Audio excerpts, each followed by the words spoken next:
Air India flight বিধ্বস্তে নিহতদের পরিবারকে ১ কোটি রুপি দেবে টাটা গ্রুপ।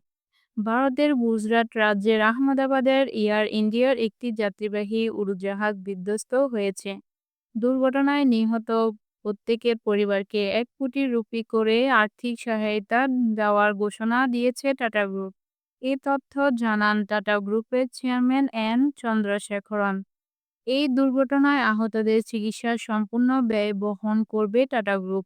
এর সঙ্গে বিমানটি বিধ্বস্ত হয়ে যে হাসপাতালে ভ্রমণটি ক্ষতিগ্রস্ত হয়েছে সেটি পুনর্নির্মাণেও সহায়তা করবে তারা। চেয়ারম্যান চন্দ্রশেখরন এক সাবেক টুইটার এ প্রকাশিত বিবৃতি বলেন, এই শোকাবহ মুহূর্তে নিহতদের পরিবারের প্রতি আমাদের গভীর সমবেদনা। আহতদের দ্রুত সুস্থতা কামনা করছি। দুর্ঘটনা কবলিত ফ্লাইটটি ছিল বোয়িংয়ের তৈরি ড্রিমলাইনার। এতে ২৪২ জন যাত্রী ছিলেন। উড়োজাহাজটি যুক্তরাজ্যের গেটউইক বিমানবন্দরের উদ্দেশ্যে যাত্রা করছিল।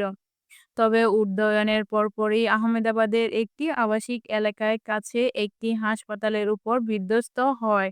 এখনও উদ্ধার অভিযান চলমান রয়েছে এবং প্রাথমিক তথ্যের ধারণা করা হচ্ছে কয়েকজন ছাড়া বাকিরা কেউই জীবিত নেই।